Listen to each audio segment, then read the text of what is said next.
We are transmitting live from San Diego, California, from the studios of KPBS on the campus of San Diego State University.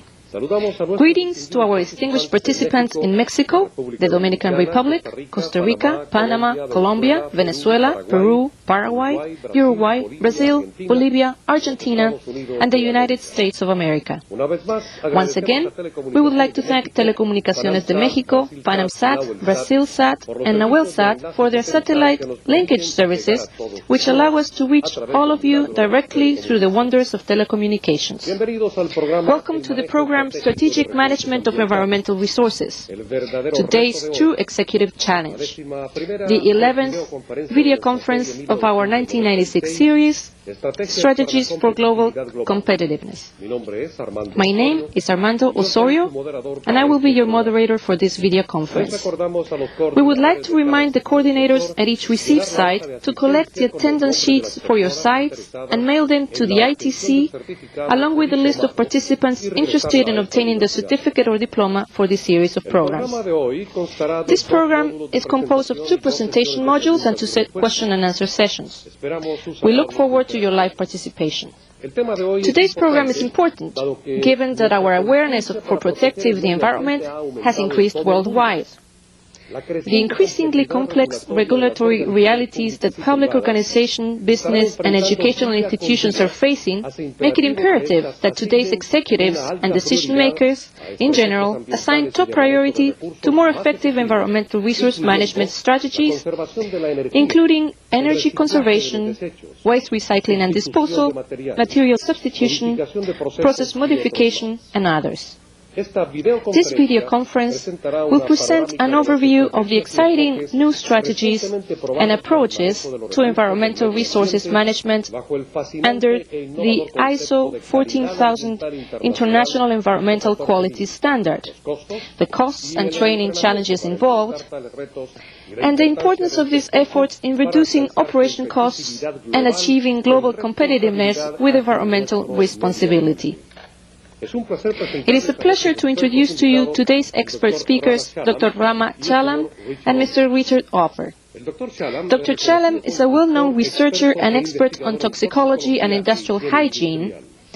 He served as chief toxicologist for the Exxon Valdez oil spill in Alaska, one of the worst ecological disasters in recent years. He obtained his M.S. degree from Iowa State University in 1976 and his Ph.D. from the University of Illinois in 1981, and has been recognized internationally by various professional organizations for his contributions to protecting the quality of the environment. Mr. Opper heads the Environmental Practice Group of M.P.A. Cuneo in San Diego, where he represents private interests and public agencies in complex environmental and natural resource litigation matters. He was Attorney General for the Territory of Guam, where he represented Guam M.P.A. Mr. Opper holds a Juris Doctor degree from UCLA and a Master's in Public Administration from Harvard University.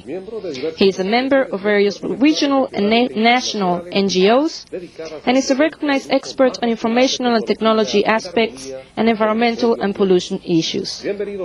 Welcome, gentlemen. Let us begin with an introductory question. What are the basic characteristics of a company or organization that is considered to be prime candidate for ISO 14000 implementation? First of all, the company has to be environmentally conscious. ISO 14000 is actually breaking down all the barriers in trading around the globe. And if the company is committed environmentally and willing to carry out, it should be free to trade around the world. And any company that's willing to do is a prime candidate. I think I would emphasize the point about commitment, that ISO 14000 really has to be adopted at the policy level. The corporate structure then has to adopt it throughout, from the top to the bottom. And if a company is really willing to get involved, it can be a good candidate. Thank you very much, gentlemen. Very interesting. Let us begin with the first module, where Mr. Chalam will explain to us the basics of ISO 14000.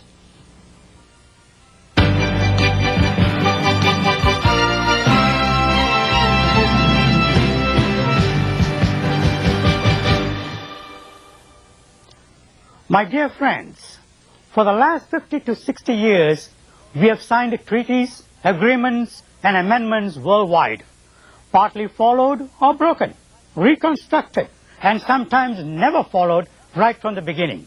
From nation to nation, one can find many cases where the underlying motive of the accords is in reality the pursuit of unilateral benefit or profit. We have been searching for concepts and trading philosophies to determine how much we can make out for ourselves just from that particular agreement. This has gone on for many years, from Napoleonic times to the end of the Cold War era. We have spent trillions of dollars just to maintain and carry out certain inward-looking priorities that never translate into win-win situations. A number of years ago, the European nations got together and announced their commitment to help the world implement a quality concept known as the International Standards Organization, ISO 9000. This was a product or service-oriented quality improvement effort, not sensitive to overall productivity. But the world, just before the end of the Cold War era, realized that ISO 9000 was not the answer to global cooperation, and proclaimed and said, let us bring some form of true international trade and environmental equilibrium. All of a sudden, unexpectedly, to the benefit, astonishment, and bewildered surprise of the world, came ISO 14000. This concept was not laid and hatched by the European Economic Community, but came to their surprise. ISO 14000 was spontaneous. It came out of the Earth Summit held in Brazil in June 1992. It just said, let's trade. Let's not only improve the economy and livelihood of the people of the entire world, but preserve, conserve, and protect the environment of our children. This came out of a concept that did not exist before, one which the citizens of the world believed, the politicians affirmed, and the industrial conglomerates confirmed, that we had inherited this world for our ancestors. The new resolution that came during the Earth Day was that this was not correct, that in reality we have borrowed this world from our children to preserve and to conserve, and that if we just maintain the status quo, we will fully and completely destroy ourselves, leaving in reality nothing to our children. This concept has revolutionized the thinking patterns of human history. It was not important any longer whether you were a communist, socialist, or capitalist. The concept suddenly shone like a perpetual beacon to conceptualize our thoughts.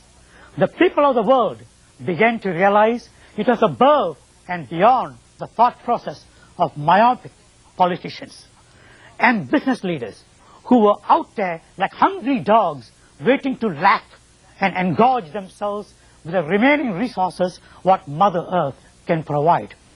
It changed the normal, everyday, easygoing human's way of thinking, the thinking of those who do not necessarily know much about the world or the universe. ISO 14000, we believe, has brought about a new direction, an aim for how we will trade with each other globally. It is giving us what we yearned for centuries, which is individual and global responsibility. It has reminded us, to our pleasant surprise, that the world we live in belongs also to all living forms, some of which have inhabited this world long before we humans came along. We, in one form or the other, are destroying the only habitat that we live in, using cultural, parochial, and religious justifications, with a bottom line thirst for economic and even political satisfaction.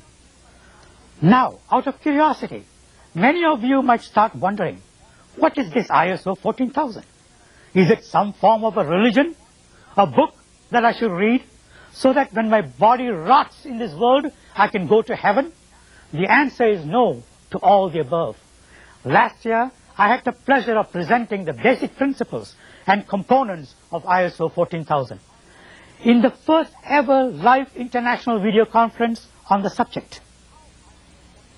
I talked to you about how ISO 14000 integrates ISO 9000, the significant levels of legal implications and business interests of its impact, how ISO 14000 protects confidentiality of proprietary information and trade secrets, and last but not the least, how ISO 14000 will envelop and include most existing national environmental standards globally.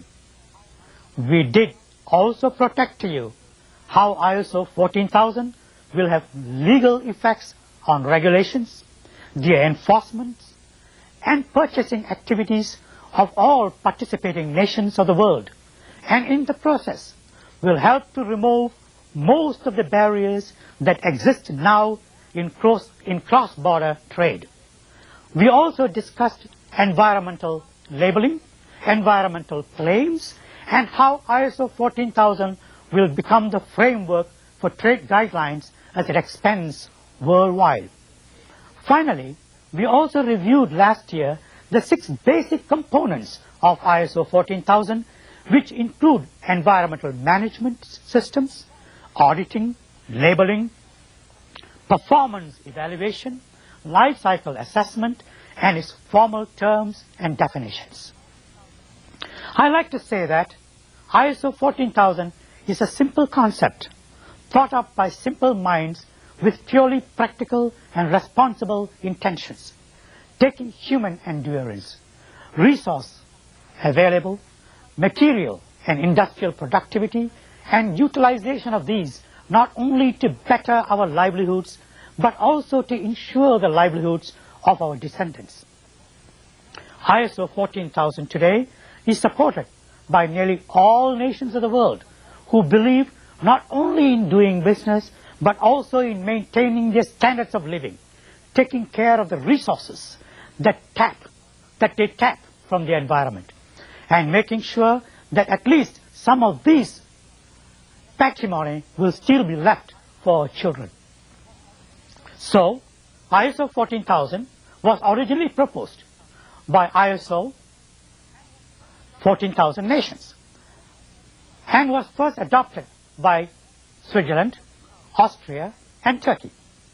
ISO 14000 has been promoting what we call systems engineering, a systems approach to environmental management to produce quality standards that will allow us all to finally have uniform and compatible national development approaches with a truly global environmental vision. Though these standards are voluntary, they will have a massive effect on all sectors of our society, including government, business, education, environment, etc. As we already know, the world population is increasing at about 86 million people per year, and this figure is going to go up with a certain surge, since large fractions of our existing global population are just about to reach their childbearing years. Energy demands have risen by a ratio of nearly 77% in Latin America, and the supply will come completely from existing fossil energy sources such as oil, coal, and petroleum. The new renewable energy resources are increasing at a dismal rate, providing only 2% of total energy supplies globally. These come from solar and wind powers, farms, grown crops, etc. We have at present a critical ecosystem risk. 35% of the former Soviet Union forests have been destroyed. 60% of the European Commonwealth forests have been destroyed. And in Southeast Asia, the loss of forests is 8% per year. I am saying this not to dishearten you, but to open your eyes to urban poverty and urban problems. The most problematic breathing air problems are not in Los Angeles, but in Beijing, where the present Chinese government, which even with the best of the intentions, is unable to respond effectively. Beijing is followed by Seoul, where the political leaders have shown limited interest in the environmental challenges. Worst of all are Mexico City and Cairo, where the air is so highly polluted that even with strong efforts from the leaders, respiratory diseases due to pollution have reached critical levels among their populations. Wastewater disposal in developing countries is at best pathetic. India, with 3,200 towns and cities, only has 8 wastewater collection centers. Most US cities have outmoded sewer systems that collect wastewater and storm waters. Such as cities include Los Angeles and San Diego, the vacation spots of the world. Solid and hazardous waste recycling in developing countries has been limited and controlled by economics. For example, in many cases, if you spend 20 cents for a 6-pack of aluminum cans or a plastic bottle, you are required to spend up to $2 to get back a nickel, with only the satisfaction that you had helped to recycle. In most developed countries, profit and affluence derived from non-environmentally friendly industries such as chemical, mining, pulp and paper, and tanning industries is becoming more prevalent. Now, how can ISO 14000 can help us? Can ISO 14000 break down boundaries politically? Maybe not. Can it group boundaries religiously? Maybe not. Can it cross boundaries parochially? Maybe not. But the answer is very simple. Let's look at the structure of ISO 14000 and let us look at the way it will or it can function. ISO 14000 was brought in as a concept. It was brought in to make sure that environmental management systems can be put into place, that environmental performance evaluations can be assessed, that environmental auditing can be taken care of, that life cycle analysis of the products that we use to manufacture our end products can be used for profit, so that environmental product standards are spelled out to the consumer to make sure they prefer the environmentally responsible products, so that environmental labeling can be used to understand the subjective criteria of the existing labeling practices. And most of all, so that all of these concepts can be understood and promoted globally. ISO 14000 offers general direction, but not mandated standards, as was the case with ISO 9000 quality standard, a European initiative that was propagated in recent years to America and other regions of the world, with mixed feelings of practical benefits and cultural sensitivity. The most important part of ISO 14000, I believe, is what we call the life cycle analysis or assessment. We shall call it LCA. This is synonymous to a profound study of a product's impact on the environment. It's more valuable as a concept than as a science. It is not a quantitative measure, but rather a qualitative test of environmental responsibility. LCA is often used as an agreement, but not as an environmental management tool. As most of us know, labeling principles throughout the world have been disappointing. Most of our labeling, 85% of it, is still misrepresentative. ISO 14000 addresses product labeling issues to make sure that we have a good and safe product that gives credit to its originator, not to an intermediate agent or middleman. Then comes the question, how do you define the terms that go into LCA? Are we going to require consensus on fixed or varying LCA standards? Are we going to use our own methods of interpretations of the labeling to be used as a weapon at the marketplace to defeat LCA? This terrorizes most of the third world countries. We have spent more than 1,000 years trying to get rid of economic colonization of one form or another. Will ISO 14000 help us to finally become equal human beings, to trade with the rest of the world as equal partners of this globe? The last question vividly comes into the minds of the members of the third world countries as free trade agreements extend all over the globe. All ISO 14000 terms, definitions, and languages have been said to be applicable in all our countries. The fact the basic ISO 14000 guiding manuals, which have been developed by the leading ISO 14000 country representatives, have been developed in English, does not dictate this is the only official language of ISO 14000. My friend and colleague, Mr. Opper, will explain from a legal perspective the pros and cons that will involve ISO 14000 in its quest to enhance global trade without barriers, with environmental responsibilities. What do we mean by this environmental responsibility?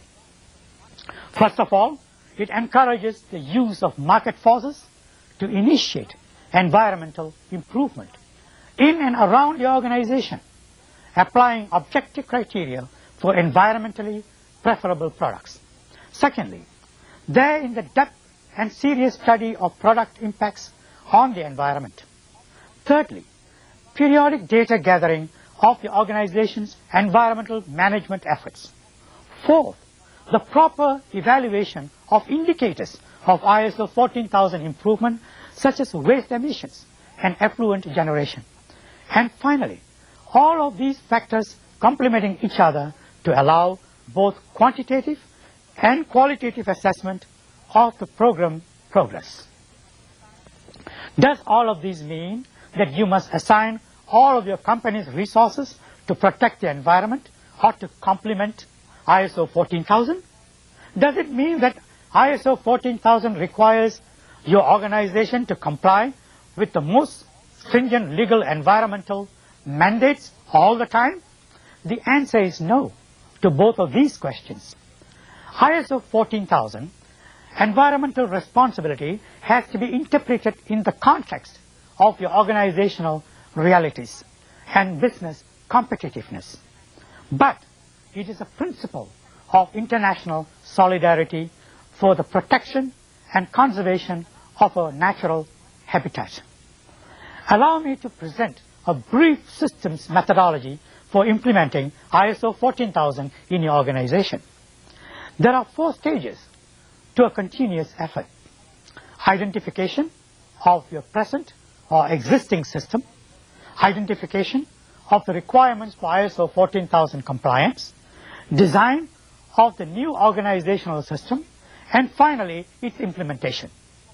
Each of these stages is composed of a series of phases that start with the integration of one or more working groups, the design of the conceptual framework to be used, collection of data, compliance, modeling, and analysis.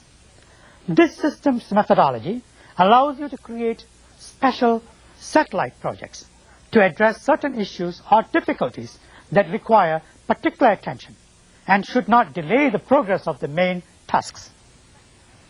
Of particular importance is the section of environmentally related variables and level of details to be addressed in the ISO 14000 program, as well as the present and future staffing, budgeting, and other operational constraints. Your organization must deal with to comply to the standard. The design of the new system must involve basic definitions of the 4 major concepts: organizational structure, the flow of information, procedures and activities, and decision-making environment. ISO 14000 emphasizes in all this an urge for increased productivity, efficiency, and competitiveness to give our organizations the resources to act on the environmental responsibility.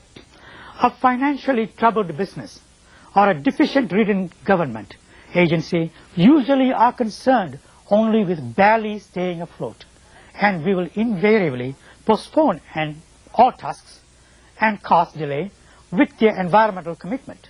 We need productive and competitive organizations first.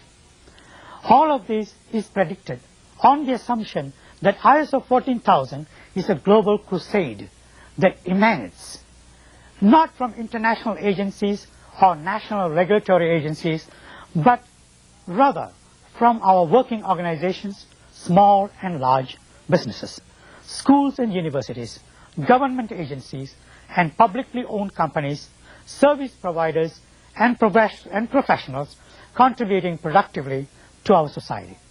These must be the true soldiers of ISO 14000 implementation. They must be transcend. They must transcend borders and cultural frontiers.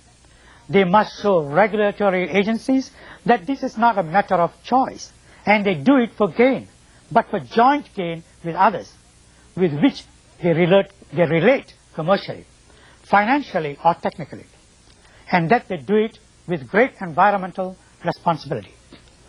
What are the legal ramifications of this approach? What will be the impact to our regulatory agencies? These and other concerns will be addressed by Richard Opper after a break. I welcome your reflections and thoughts. Let's begin with the first question and answer session. We will try to answer as many questions as possible. Therefore, we ask that you only ask a question per phone call and that these questions be as brief as possible. You may call the studio directly at the phone numbers or fax which now appear on your screen. We remind you to make your phone call at a distance from the monitor to avoid feedback. The first question comes from Veracruz. Welcome to our participant from the Instituto Tecnológico Cerro Azul, Veracruz, Mexico. Dr. Rama Chalam. Dr. Rama Chalam, we are a higher education institution. What factors do you consider or suggest that should be taken into consideration when one